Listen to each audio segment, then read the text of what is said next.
Welcome to Season 3 of The Lifestyle Chase, and I'm your host, Chris Little. This podcast features high performers who have found a way to live their best life while balancing their health, wellness, friends, and family. To help this podcast grow, please share it on social media, rate 5 stars, tell your friends, and check out the past 140 episodes and counting. You can follow me on Instagram at Christian Little and at The Lifestyle Chase. Thanks for listening. Let's get started. All right, so welcome to The Lifestyle Chase. I have been on a bit of a blitz of podcast episodes. This is the 6th episode of the week. For anybody who is new here, my name is Chris Little, and I have brought to you a long-anticipated guest, Samantha Ciaccia. Did I get your name right? You did. I learned that from Matt Domney. I mean, because I tend to promote Kyle Dobbs and Matt Domney on here quite a bit. So obviously I've listened to their episode with you, which I thought was hilarious. If anybody's looking for more insight after the show, I highly recommend them to check out the Compound Performance Radio podcast. It's a friend of The Lifestyle Chase, so check that one out. But without further ado, how are you doing today? What has your day been like today? Great. So I actually have been a little sick, so under the weather. So this morning I had a couple clients, and then I just finished filming a bunch of videos for the new group program that I'm running. So I just finished that, and pretty much for the rest of the day, I'm just going to be editing and hanging out at the Central Park. That's awesome. I mean, for anybody that has not met you before, how would you kind of give your background, your credentials? Because you're more than just a fitness professional. And so there's a lot that you bring to the table. So just to encapsulate that in like 2 minutes or less, how would that sound? Yeah, essentially it's medical professional meets fitness professional, and I'm that person that bridges the gap between the two. So I have insight from the medical world, patients in the emergency room and all that stuff. I also have insight from the training world of clients who want to get fit and coming from rehab, blah, blah, blah. And literally I'm that liaison person in between that kind of helps communicate between both fields together. So there's a little bit of rehab. I also have a strength and conditioning background. So I kind of like play into those two fields. That's been something that sort of stood out to me with everything that's happened in the last year. I mean, just like the fact that you've been able to be in both realms, both of them challenging industries for very different reasons, I think is an important perspective for people, and also should serve as a motivator for people, because like from my point of view, I mean, some perspective is the fact that every so often I like literally ask Kyle Dobbs who he thinks would be a good guest for my podcast. And it'll usually be in his Q&A thing, and he'll drop off a list. And so your name popped off a couple times. And so he is very picky with that kind of stuff. And so I knew that there had to be a reason with regards to fitness, and just kind of following your account ever since that. And seeing all the different things that you've been up to with like kettlebell training, everything like that. Has been super cool, but at the same time having to go through like the emotional stress and everything of a pandemic and being in the medical space. So what was your January 2020 like? Like, was it everything that you expected it to be after that, like when the pandemic started happening, or were you totally caught off guard, like blindsided by everything that happened this past year? Yeah, I think like just like everyone else, blindsided. We had maybe a little bit more heads up because we were seeing it in the emergency room sooner than it was coming out, through the news. But ultimately, we were blindsided as well. There was times where, I saw patients that literally came from Wuhan right off the plane into our emergency room, and I was like, I don't know what to do with you. I'm sorry. No one told us I'm going to handle this like a virus, but we don't really know anything about this coronavirus. That I just took some swabs, sent it to CDC, and sent him on his way. So we were just as blindsided and didn't know the extent. And we just saw numbers increase until it just oversaturated the ER, where over 90% of our patients were COVID positive. What was it It's like to crazy. kind of navigate the stress? Like, I imagine it wasn't a walk in the park, but just to kind of be like, okay, like we don't know what's going on. Like, how did you stay sane throughout all of that? Mhm. Yeah, ultimately educating myself on what we do know and looking at it as what my knowledge on a virus is and how to treat it as such. It was just symptomatic. So, what are the symptoms people are having? How do I treat that? And then managing the stress of literally just trying to shut that off, that medical brain off as soon as you leave the ER, so you can kind of, get some type of recovery before you have to go back in the next day. Um, so it was really tough because I lived with roommates at the time, and now I'm coming home to an apartment that I'm exposing them. So then there was stress on there. And then I couldn't see anyone because I was high exposure rate. So I didn't really hang out and see people because I just felt so responsible that if I contracted, I can give to people. So it was very tough, very isolating. And there was definitely a part of depression because I'm a very social person. I love to be around and socialize with people, and if I didn't go to work and socialize with my coworkers, there wasn't much else outside of that. So it was really a really tough time, and there would be times where I would come home from the ER afraid to go into my apartment because I didn't want to expose my roommates, and I would just sit in my car and just cry and just wait and wait, and then maybe until they went to bed, and then I would go home and then go in my room and stuff like that. So it was a very challenging year for sure. Absolutely. And like that's been something that I'm very aware of how tough the year was for a lot of people. And it's like for Mhm. me, it's a big shift in perspective. Like all I had to think about was like, obviously my business was impacted, but I didn't have to think of the Mhm. factor of like having a direct danger on somebody else. Like I was isolated, Mhm. but I was just at home. I was not seeing other people that would Mhm. pose danger on anybody that I did see. And I think a lot of people will probably relate with that whole like true mental lows. Like, Mhm. um, this has probably been a period of time where people have really understood what like a mental health low is like. Mhm. But with that being said, not to be completely negative on this show, but like what were the Mhm. things that's kinda helped you like, what were the rungs on the ladder that helped you slowly build yourself up or hold on during your toughest time? Yeah. So I would say my training business. So basically, during the heat of COVID, I shut down my business. I didn't have time or the emotional energy for that.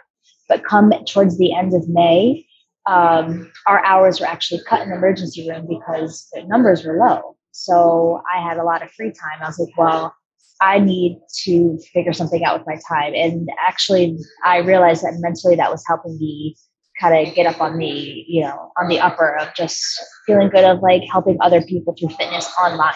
So that's when I launched my first program, and that came out, and I was doing videos and stuff like that. So that really kept me going, and seeing other people interact with me online and Instagram, that literally was like a mental saving grace. And I just kept interacting and talking and meeting new people and all that stuff. So ultimately, once that happened, that was around June till now, as I just went full force into the business even more. So. Definitely, and, like, the cool thing that it's a major insight to see how much effort you put into it. Like you say you were busy with it. Mm, Like I will give people the perspective like you were just kicking ass. Like you were getting a lot of stuff done. That takes a mm, lot of just either discipline or mm, determination. Like what was it for you that allowed you to do that volume of work within the fitness space during that time? Like how did you stay on task and how did you keep mm. pushing forward? I literally just created lists and timelines and said, you know what? I really don't have anything to do right now. I can't see people. I'm going to create something and do something for others that can online. And actually, that was the time that I designed and programmed a whole kettlebell course and filmed it all during the summer. I haven't released it yet, but it was just something. I remember there was days that I would just go. There was a secret little gym space that was open only to like locals that I would film in like in the middle of the night and like dark. I would I would literally go in, um, turn the lights on and cockroaches would be running around. So just me and the cockroaches a lot, just filming in this cool gym space. And I just kept telling myself, just keep doing it. It's going to be worth it. It's going to be worth it. Like people are going to benefit from this. Just keep going. And I just kept saying, yeah, there's times, that it was really hard. And I just, knowing the benefit that people are going to get from this course is the driving force that kept me going. And hopefully it'll be released soon. I'm still working on it. It's been a year in making. It's a lot. Well, I mean, it's super cool to kind of see it all come to fruition. Mhm. So since this is live, I've had somebody chime in. My friend Mark Zarrett has asked, what is one thing that's made you happy in the past 2 weeks? So what is something that's made you happy in the past 2 weeks? That's a great question. I would say clarity. Clarity in like my life. And I just went part-time in the emergency room. So I have a lot more free time and enjoying figuring out what I enjoy again, as far as like hobbies and whatnot. Because I lost sight of that. I didn't know. I forgot. So clarity and time just to like go out and relax and just, bike ride, be in the park and all that stuff. Definitely. And then also, Go ahead. I was just gonna say clarity in where I'm going with my business. I actually had time to take a step back and just like think. Because sometimes when you're just like go, go, go, go, go, go, go, go, go, and you don't really have to like think and have perspective on things. That was me for this past year. Just always going, no perspective. So now I can sit back and be like, where is this business come from? Where is it going? How can I shift, maneuver? So it's cool. Yeah, I mean, I value perspective so much, and I get it from a lot of the networking that I do with this podcast. With I taken the Compound Performance Mentorship. That was a big game changer for me last year. Doing it again this upcoming quarter, and it's just like having people to keep you accountable, having people to kind of like give you the view from the outside in instead of us being like stuck in our zone.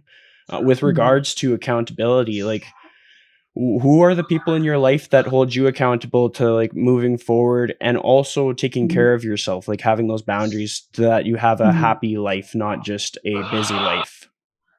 Yeah. So my good girlfriend, Samara, she actually is going to be one of the presenters on Compound's group mentorship. Samara Gonzalez, she's a good friend of mine, and her and I are pretty much just like really tight in the sense that we just started to keep ourselves accountable every week. We do check-ins, and we have personal goals and professional goals, and we have to just jump on a call and say what are those, how are we going to achieve them, and then every week we just do that, and that's my accountability partner for business and personal. And then my boyfriend Rich, he also is a trainer and entrepreneur, and he helps me, I would say, more for like the lifestyle of like doing things that's not work related and just having fun or going on a date night and eating healthy and going to the gym. So he really helps me in that aspect to like keep me on. And he's very like good with like not the programs, planning and structure and making sure that you're hitting everything. So for those are the top two that really kind of keep me aligned. Definitely. It is cool that you mentioned Samara because she's been on the show so people can go back and learn more about her on the lifestyle chase. I like to have those like connecting moments because people are like, oh man, I'm like getting to know a whole bunch of people. Like somehow by happenstance, I've interviewed basically half of the New York training industry, not on purpose. It just happened. And so anybody listening from that area or within that niche of the industry is probably going to see a lot of familiar names, which is always cool. With regards to all of that, I know that you have a bit of like a background in your family in fitness. I think I've seen that your dad's super into fitness or has like some experience with it. So tell me more about that. Like, did you grow up within fitness or how did that all play out? Yeah. So sports has always been in my life growing up. As a kid, our mom had us try. Grew up with my brother, who's 15 months older than me. Had us in every sport. We tried baseball, we tried soccer, we tried cheerleading, we tried football. Oh, he tried football. She wouldn't let me try football. I wanted to, but she wouldn't. So we had that background for sure. But as we were growing up, my dad was a competitive Olympic lifter. So a lot of the times our vacations and traveling would be going to different Olympic lifting meets throughout the United States. So I remember like as a little girl sitting on the bleachers with my doll and watching my dad do these crazy like whatever kilo snatches overhead. I'm like, oh my God. So I've been around the fitness world. I personally didn't tap into weightlifting, strength training until college. I played lacrosse and I played lacrosse in college. I went to Temple, and a lot of my friends were the Temple football players. So we would be at the gym like 2+ hours and just pushing, lifting weight. And that's when I really got into like what weightlifting and powerlifting was about. And then from there, I was like, I love this. And it just kind of like went into that. But my dad always had influence until this day. It's in his blood. Like every day he wakes up, does his workout in the morning, and he does crazy stuff. Like he's 68, 69, but up there. And he's still lifting. Like Rich and I were down the other week and he was still pulling about almost a 300-pound deadlift. And I was like, holy crap, you know. So he's an inspiration to keep me going, and vice versa, I am for him. So it's kind of cool. Definitely, I can completely relate. Like my dad is a similar age. He still works on his basically it's a hobby farm, but he's working like upkeeping it daily. So like he's still pretty fit and he doesn't often give himself enough credit. It was recently Father's Day, so I like to pump his tires around then, just to make sure that he has the confidence that he deserves. But it's just that it's Yeah. so cool when our parents are able to kind of like set an example for us that sort of like Yes. holds us accountable in a more of a subliminal way. Um, Mhm. with regards to that, like as you found an interest in fitness, like what were the influences that caused you to take the approach that you took? Like what took you down the path that you took in the industry? Because like you're Yeah. what I'm seeing mostly is that you're known for like kettlebell quite a bit. You kind of have like your niche community. So like what's the origin story of that? Yeah, so it's really crazy. Just literally random too. When I moved up, I'm originally from Philly. When I moved up to New York, I applied for a job on Craigslist. Like I got the job in the emergency room already, but I wanted to do something else too. So I applied for training jobs, and I was like, I have a bachelor's in kinesiology. I can figure out how to train. And I applied for a obstacle course racing job at the gym in the city. It was a boutique gym where we did like circuit training, and we literally trained people to run Spartan races, Tough Mudders, blah blah blah. So I got into the boutique group class industry. That was my foot in the door, and through that, I'm like, there's much more than this. Like, I don't want to take people through just workouts. Like, I want to coach. I want to like progressively get people to a goal and achieve goals and stuff like that. So after there, I moved to another gym, Body Space, which was more along the lines of like Mike Boyle, Perform Better, which that's how I met them at the Perform Better conference up in Rhode Island, I think. And through there, I really liked their like results driven, you know, the science backed up behind what they do. You're not just doing it for fun or for show, you know, because that's not my personality. Like I want to coach, I want to teach, I want to like train you. Actually, I don't want to be your cheerleader, you know, group fitness instructor. So essentially, when I was there, I was on the floor, but also was teaching group classes. And they promoted me to becoming like the head, I don't know, like director, head someone I was programming all of the group classes. I was kind of coaching the coaches to like get up to speed with the classes, the new classes that I designed. And then I would train people on the side. And that was great. I loved it. It was fun, but I was like, this is still not me. Like I want to coach. I want to teach, not group classes. So I literally completely left. And then that's when I really started my own business. I just started taking one-on-one clients that people knew of me, and then just reputation came up, and people were like, "Oh yeah, Sam's taking clients, blah blah blah," and that got me into, because I have a background in medicine and as a physician assistant, there's going to be more of people that have rehabilitation or complicated cases. So, for example, I had a guy who came out He came to me. He was 37. He has exercise induced AFib. So if essentially he pushes too hard, or if it's too exertional of movement, he'll go into irregular heart rhythm. And at that point, he has to go home and take medication. If it doesn't work, he has to go to his cardiologist and get cardio converted. So like those would be like my type of clients that I would pick up and take, or trainers like, hey, I don't know what to do. How would you, handle this? And they would give me their clients for a little bit, and I would like get into more details. So I guess I would say that I kind of found that niche of like rehab bridging into strength and conditioning. People trust me that they had past injuries, so they know I'll take care of them, but they want to strength train. So I'm not working as a physical therapist, but I also have the knowledge to like not blow out your knee when you're going into squats. I would say just biomechanics. Just I know the body, I know how the body moves, and I know how to put your body in positions that it's going to move best well for you and your anatomy and whatnot.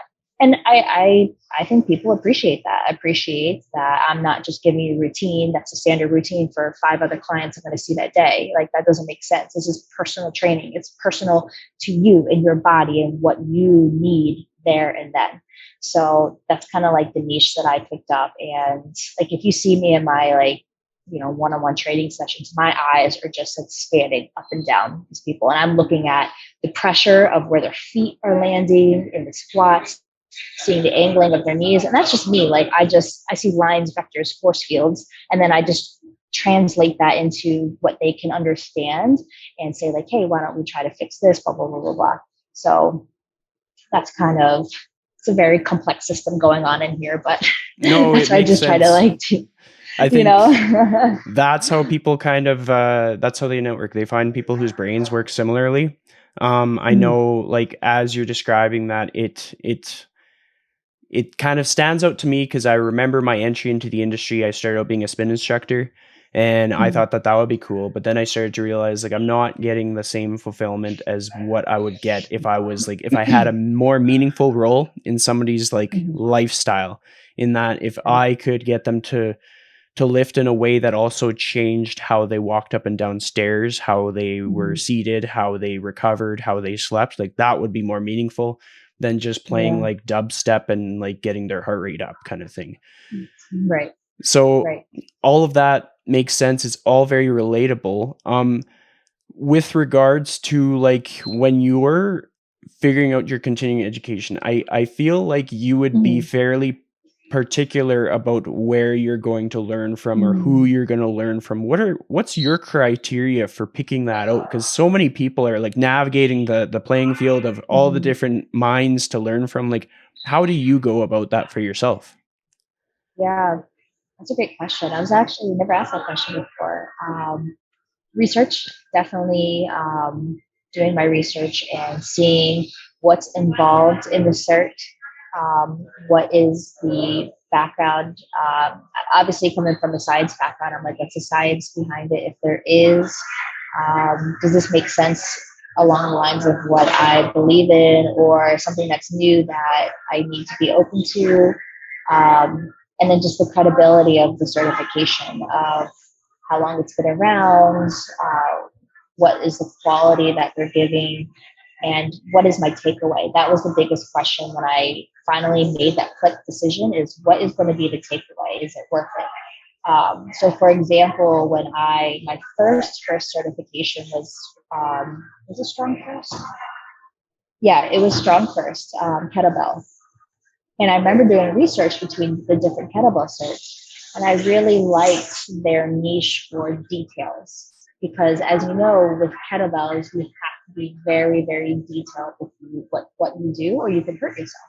So I really appreciated that. And I was like, got it, that's it. And the professionalism that they bring into their certification, I resound to, because I come from a medical professional background. Like I respect that.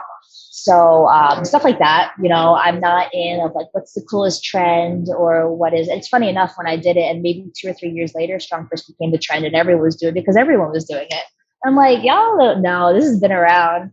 But And then people say that about me too, of just like the OGs of like Samantha, she's a strong first OG of me.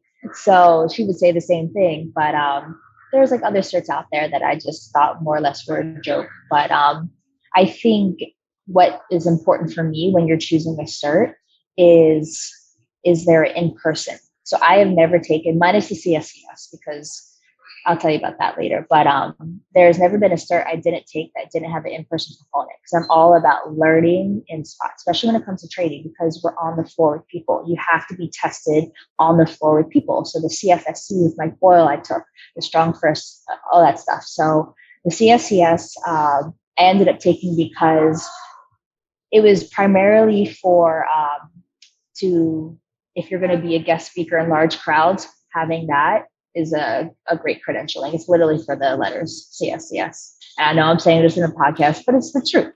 It's just having that credentialing. The biggest takeaway I got from the CSCS was how to spot a bench press. I thought that I never knew how to do it. And I was like, this is amazing. I didn't know that. So like, just to say that there was just so much information, and not until, you're actually going to be in like training athletes is it really great and applicable. Or, like a friend of mine, he runs certifications, and he couldn't run certifications at gyms like Equinox, 24-hour fitness, or anything like that until he had the CSCS. So it's all like corporate. Like he's been doing kettlebells for years, but because he didn't have that, he couldn't run certifications at those gyms. So I get that. That's like corporate fitness world. So I just wanted to have that, on the back end. But what's really important to me is being able to show, practice in person, be tested in person, and demonstrate that you're a good coach. Because how do you know, sitting at a computer clicking, you can be a great test taker, but be a terrible trainer?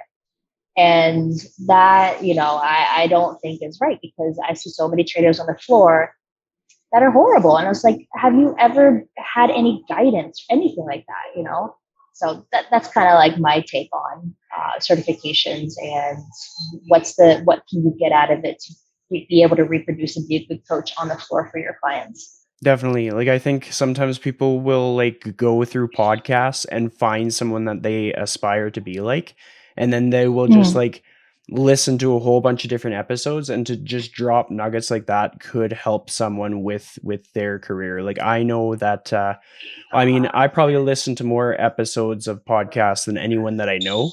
And sometimes when I'm like getting ready to ask a person to be on the show, I'll just listen to a whole bunch of shows that they've been on, and that teaches me more than any of the questions that I could ask, because it's somebody else asking, kind of thing.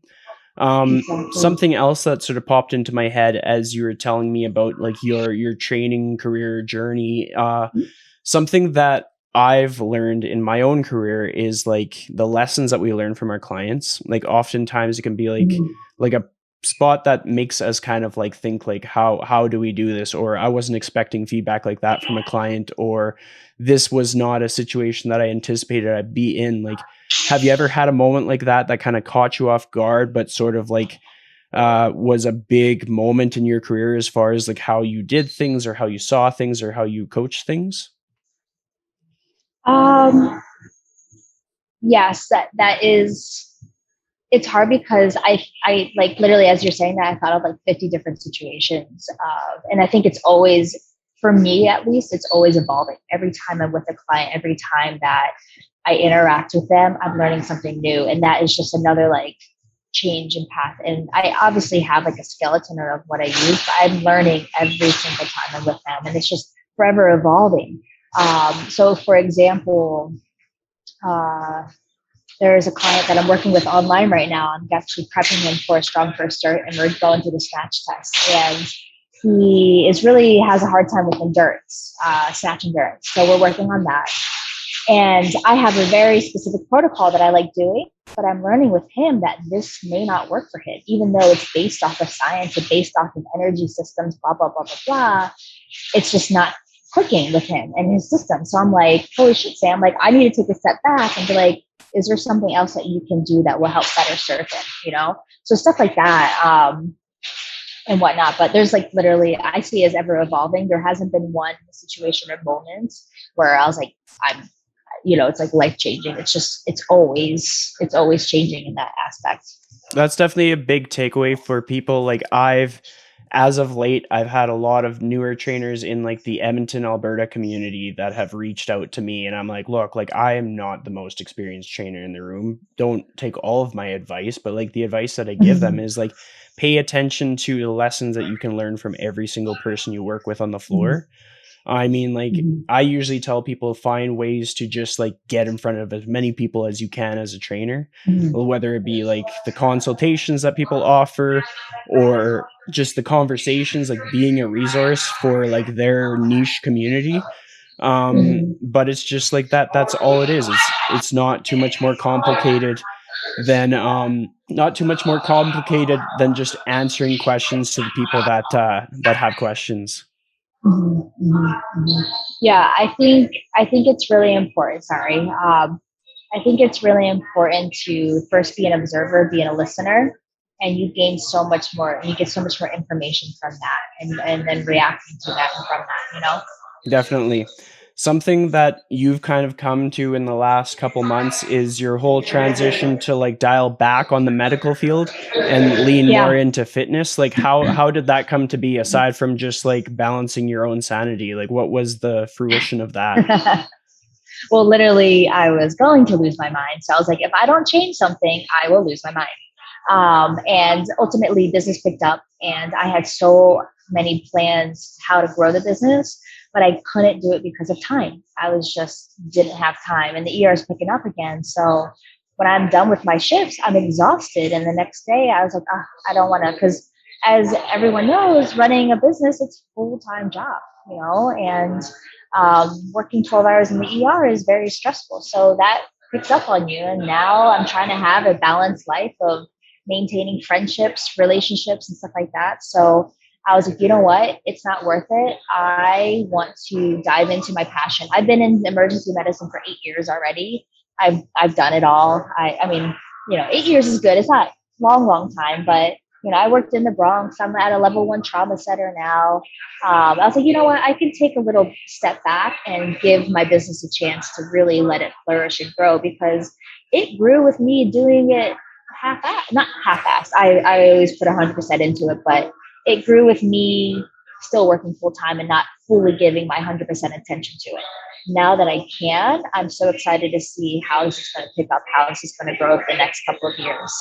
Well, it's super cool because like I can vouch for the fact that if a person didn't know that you were working in the medical field, they would think that you were like all in on fitness with the quality of the work that you put out.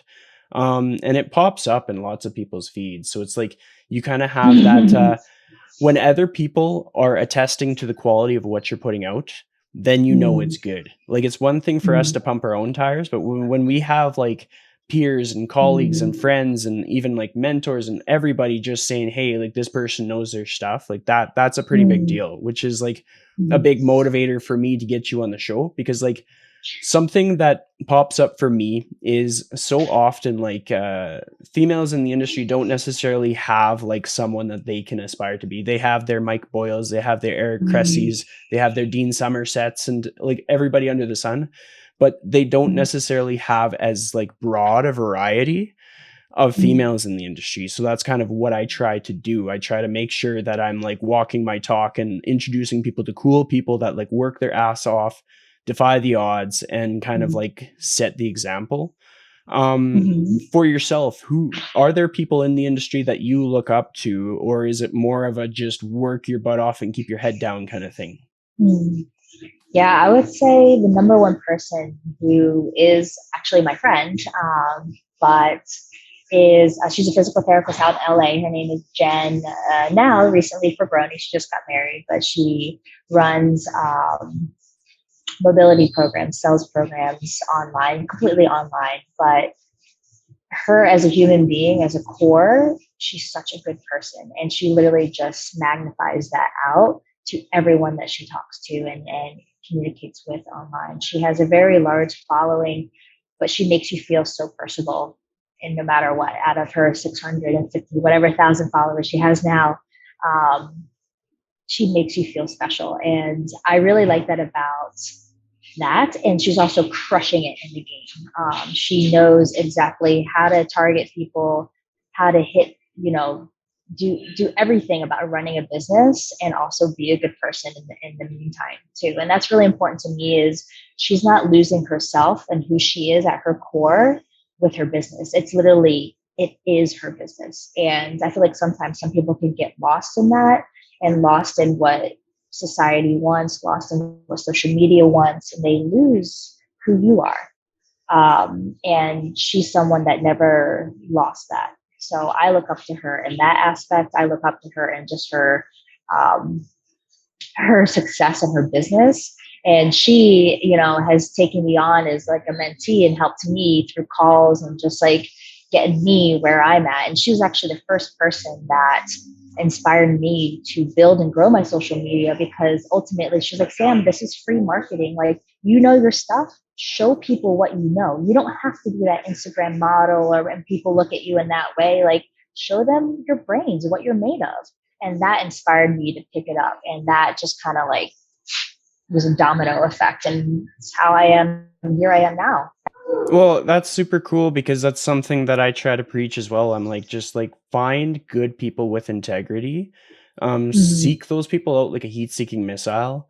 And if you are surrounded by them, you're going to be in a good place. But it's going to Mhm. take, it's kind of, in a previous episode, I talked with the guest about watering the plants, like taking care of like your friendships, your relationships, everything like that within the industry. Like be a resource for the people that need it, show value to the people in your network. Not that we have to give all of our things away or give all of our time away, but just in the Mhm. sense that it's like it's a give and take. Like when people support me, I support them back like as loud as I Mhm. can.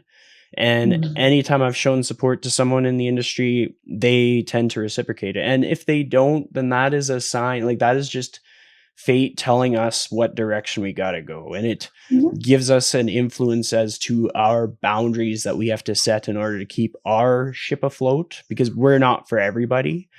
Um, Right. Social media is a very treacherous place. How do you navigate that playing field? Like, I mean, just being a female in the Instagram, I Yeah. can't imagine it's a walk in the park. Like, what's your words Mhm. of wisdom with regards to that? Yeah. The first thing is what I, mentioned a little bit before is you got to know who you are, know your core, know your values, know your morals. If you don't know that, you're going to be in the winds, just blowing at any direction. So you have to have a solid foundation in who you are first and know your message, who your audience is, and then from there, head spirit through. Um, and then as far as being a female in the social media industry, yeah, there's a lot of competition out there, but in in my eyes, I see it as the people who I respect are not competition. The people who I don't respect, you nothing. You're like, that's not even in the equation or in a conversation of like, I know that there's not anything that um, people look at females on Instagram, let's just say like bikini models, in a different light than when they come to my page and say, I'm gonna learn something from her. And I think that's more value and that's more quality. And the funny thing is a lot of my funny enough guy friends are like, Sam, you have to be more like, like fitnessy modelly and like, work out with your sports bra, blah, blah, blah, blah, blah. I'm like, guys, I don't care, like whatever. Like, yeah, you have to like look a par and you have to put on, not put on, but like look decent. But you definitely don't have to be provocative in any way. So funny, I think it was like last summer. I had to do like a promo for some company or whatever. So I did more of like a provocative. It wasn't that provocative really, but a post, and it did terrible because no one wanted. Because people that see my page don't come to my page for that. So I thought it was a really funny experience. And then of course I did like a biomechanics, like education, like how to clean the next day. And it did that much better. So I just know like the audience that I am drawing to my page are people who respect me, or people who want to learn from me and see me at a higher level than just a body or just a face and blah, blah, blah, that I give more value to them than just that, which is my whole purpose and sole propriety of having the social media. If I didn't have that, I probably wouldn't have it at all, honestly. That was It's just, refreshing. Like just to hear that perspective, that take, that you laid it out as it is basically like show up, demonstrate your value, know your worth, set the standard for how you want to show up. And if there's mhm, anything that strays away from that, keep your distance kind of thing. Like mhm, we don't have to be connected with millions of people. We can be connected with thousands of people and find people that can keep us whole, find people that actually want our product and not just like a mhm, picture kind of thing. And I thought it mhm. was funny how you outlined the whole aspect of like um presenting like a biomechanics thing got a bit more engagement. I'd imagine that that lucrative yoga mat that you had going on, if you posted the yoga mat, that would probably get a lot of likes. Oh my God. It got like aggressive. I think I think I launched a second program and this person DM'd me and they're like, hey, is the yoga mat included? And I was like, no. And they're like, all right, I'm not buying the program. I'm like, I was like, go buy the mat. I am not the person that made this. Go buy it on your own.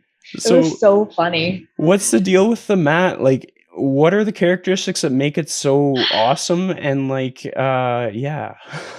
It's the freaking line. So it's so funny because I needed a yoga mat and I needed it a little bit wider in dimensions just for my stance. So that was the mat randomly I found online. I didn't even like care too much about the lines. It's just because the dimensions were wider.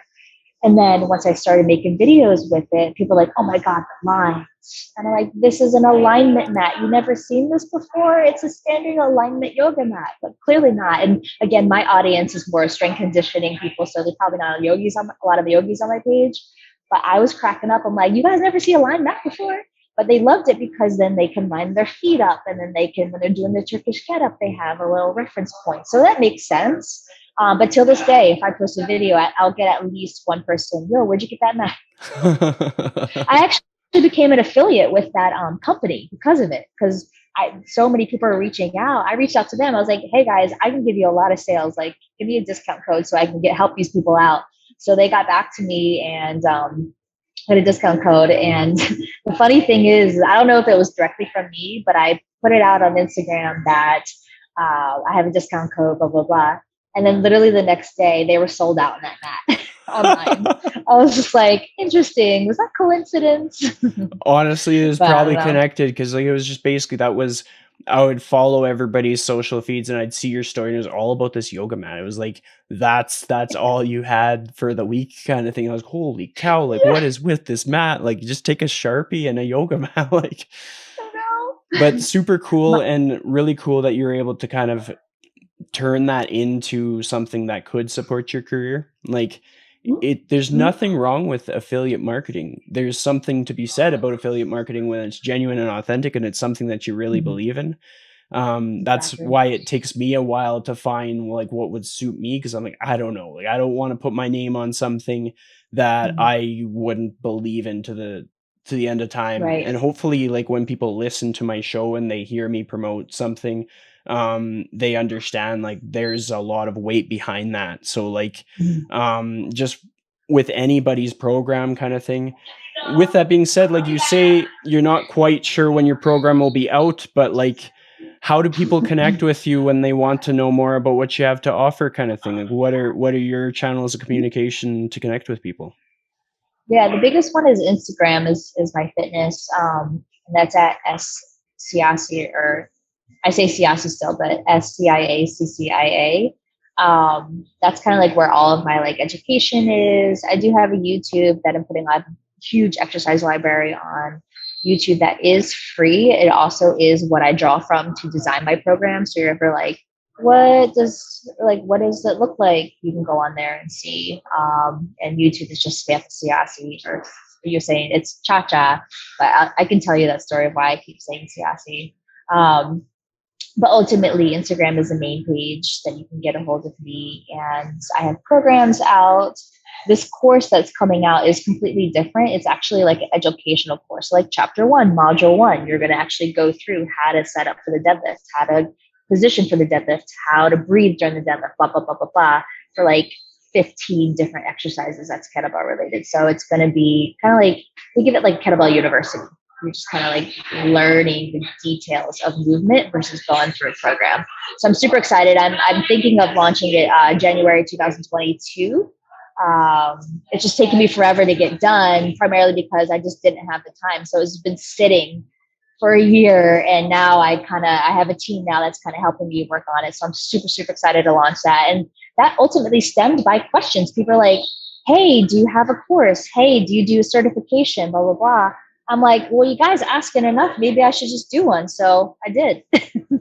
That's awesome. And I mean, like, Mhm. anybody that is listening to the show that's a trainer should have you on their radar. I'll try and like make sure to make that message very clear to people just to follow you if they aren't already. There's two questions that I ask my guests, and they're pretty standard, but they also kind of keep you on your toes. The first one I've changed up the last few episodes, and it's if you could have a 10-minute visit with somebody on a park bench, dead or alive, who would that visit be with?